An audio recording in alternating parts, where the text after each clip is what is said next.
तो बच्चों ये आप लोगों के संस्कृत के पेपर का लास्ट पार्ट है जिसमें हम आप लोगों को सारी कुछ सब कुछ क्लियर कर चुके हैं। इसके पहले के पार्ट्स आपने नहीं देखे हैं तो देख लीजिएगा, आप लोगों के नंबर काफ़ी अच्छे बन जाएंगे और कोई भी जिले का कोई भी डिस्ट्रिक्ट का पेपर होगा आप लोग हर पेपर में 50+ स्कोर करेंगे। तो चलिए वीडियो को स्टार्ट करते हैं वाले, ठीक है ना। तो हम एक एक एग्जांपल जितने आपको बताने वाले हैं ये सारे आप लोगों के आज से 10 साल के पेपरों में यूज हुए हैं, आए हैं, ठीक है ना। तो हर एक एग्जांपल अपने में खुद इंपॉर्टेंट है, ठीक है ना। जो चीज समझाएंगे एक एक चीज आप लोगों को समझ में आने वाली है।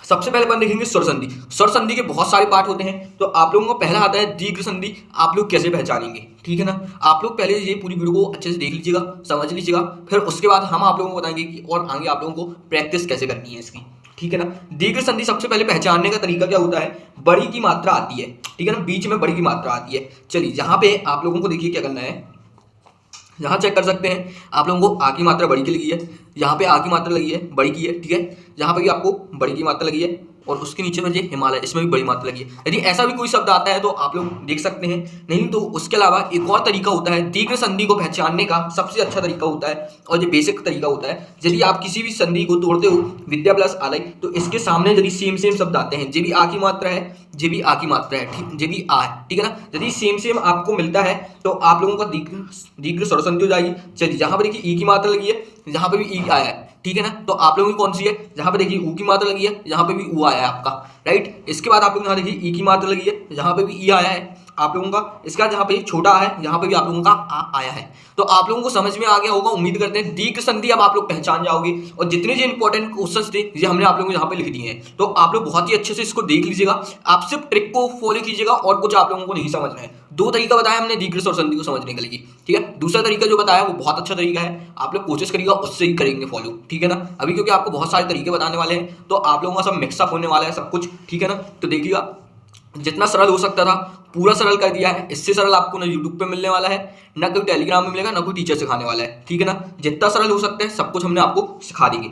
अब गुण संधि आती है दूसरी। गुण संधि पहचानने का सिर्फ एक तरीका है जिसमें ए की मात्रा लगी रहेगी, ओ की मात्रा लगी रहेगी, वो गुण संधि होगा। एग्जाम्पल देखते हैं, नरेंद्र, ए की मात्रा लगी है, महेंद्र ए की मात्रा लगी है, उसके बाद परोपकार ओ की मात्रा लगी है, सूर्योदय ओ की मात्रा लगी है। इसके बाद जो दो एक्सेप्शनल केस है वो भी हम आपको समझाते हैं। इसके पहले नरेंद्र आप लोगों को नर प्लस इंद्र, ठीक है ना।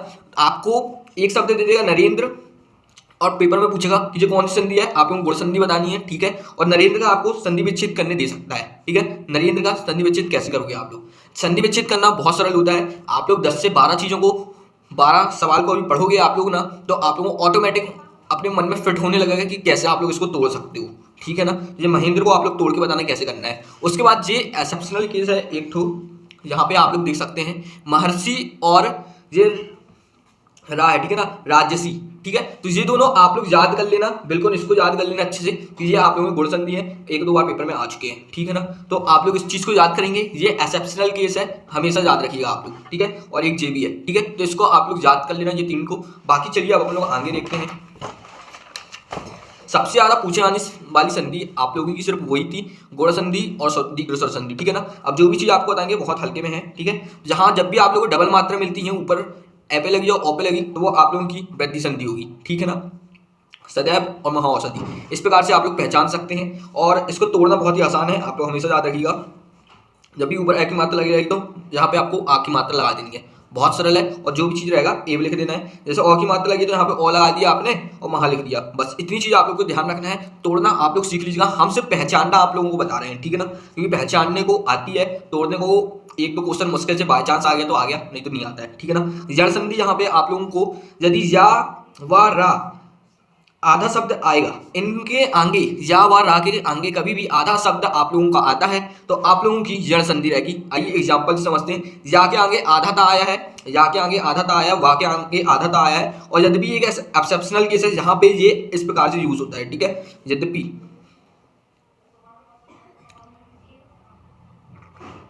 देखिएगा इस प्रकार से भी यद्यपि को लिखा जाता है, इसलिए यहाँ पे आधा धा आ रहा है, ठीक है ना।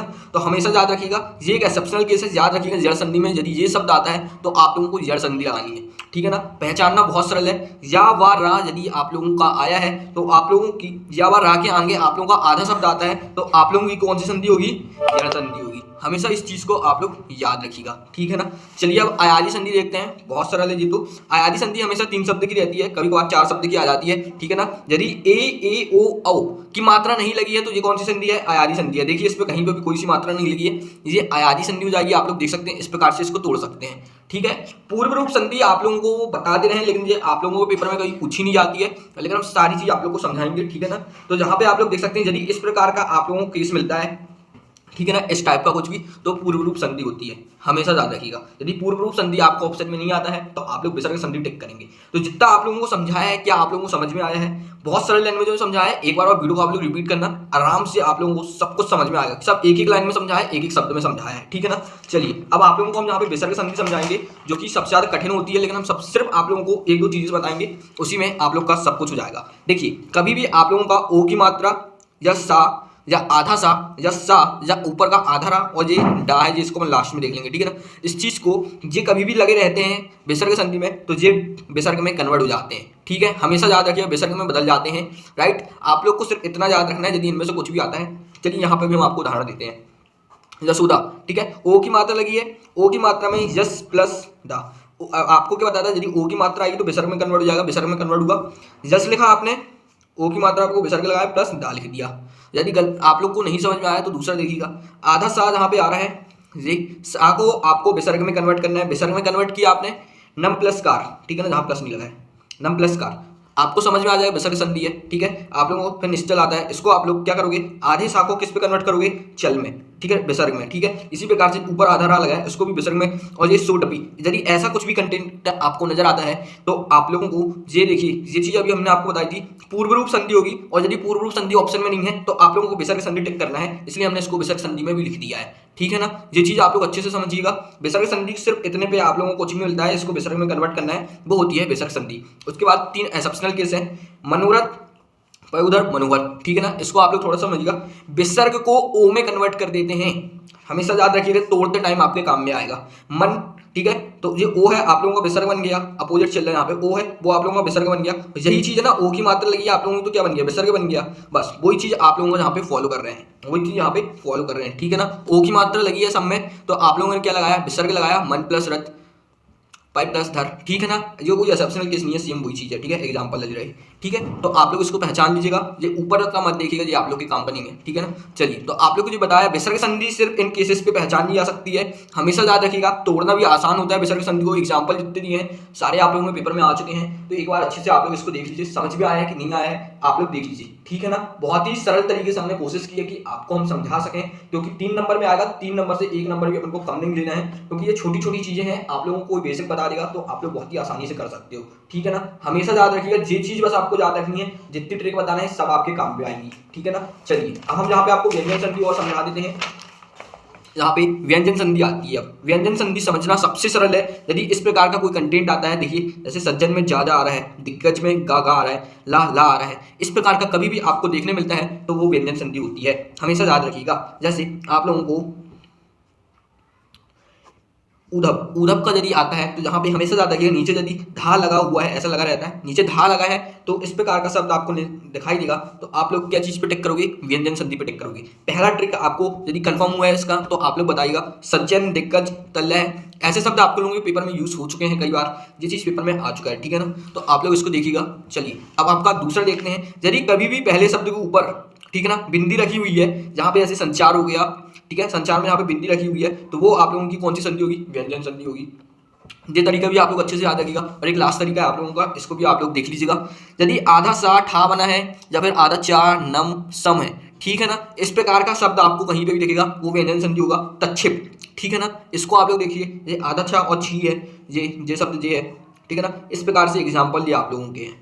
तो आप लोग को यदि ऐसा कुछ भी नजर आता है 1 2 3 4 में से, तो आप लोगों का क्या चीज होगा, व्यंजन संधि होगा। बस ये 3 तरीके हैं व्यंजन संधि को समझने के लिए। सबसे कठिन संधि व्यंजन संधि है, लेकिन इसको इतने सरल तरीके से हमने लिखा है कि आप लोगों को इस वीडियो में 3 नंबर कंफर्म होने चाहिए। सब कुछ हमने इतना ईजी आपको बताया है, ठीक है ना। आप लोगों को जो कुछ भी बताया ईजी बताया है। अब उसके बाद 1 2 चीज आप लोग और याद कर लीजिएगा। सदाचार, जगदीश और बगीश। अच्छा, व्यंजन संधि जो है ना, इसमें आप लोगों को हमेशा एक चीज़ और देखने मिलेगी। यहाँ पे हम आपको एक अच्छी सी ट्रिक बता देते हैं जो आप लोगों के आगे यदि आप लोग कोई इंट्रेंस का एग्जाम देते हैं तो आपके साथ काम पे आएगी, या फिर आप लोगों को कभी 12th में भी काम में आएगी यदि संस्कृत आप लोग लेते हैं तो, ठीक है ना। सदाचार, तो इसको तोड़ेंगे कैसे, सत प्लस आचार, ठीक है ना।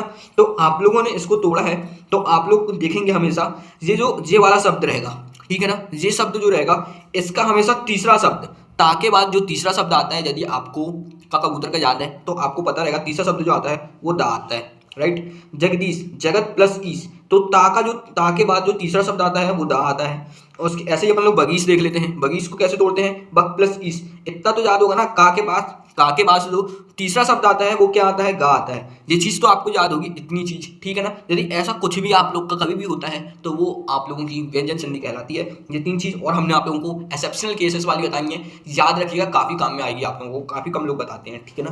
तो इस चीज़ को आप लोग याद रखिएगा और आप लोग को उम्मीद करते हैं सब कुछ समझ में आया है। नहीं आया है इसकी हम आप लोगों को फोटो खींच के अभी ग्रुप में शेयर कर देंगे आप लोगों को, ठीक है ना। सब कुछ समझ में आ जाएगा। और एक बात और बता देते हैं आप लोगों को, अब ये इतना पढ़ने के बाद, इतना सीखने के बाद परीक्षा दिन में संधि का आप लोगों को एक पोर्शन दिया है, ठीक है ना। तो आप लोग क्या करिएगा, अब वहाँ पे जितने भी क्वेश्चंस दिए गए हैं सारे एक बार जाके सबको यूज़ कर लीजिएगा, जिससे कि आप लोगों के 3 नंबर बिल्कुल परफेक्ट हो जाए। लास्ट ईयर से 2 बार में ये संधि का जो पोर्शन है वो आप लोगों का मेसो कॉलम में पूछा जा रहा है, तो आप लोग उसको अच्छे से देखिएगा। मेसो कॉलम के तहत भी देख सकते हैं, लेकिन जरूरी नहीं कि इस साल मेसो कॉलम में पूछे, ऑब्जेक्टिव में भी पूछा जा सकता है, फिल इन द ब्लैंक्स में भी पूछा जा सकता है, ठीक है ना। तो जितना कुछ बताया है आप लोग इसको बहुत अच्छे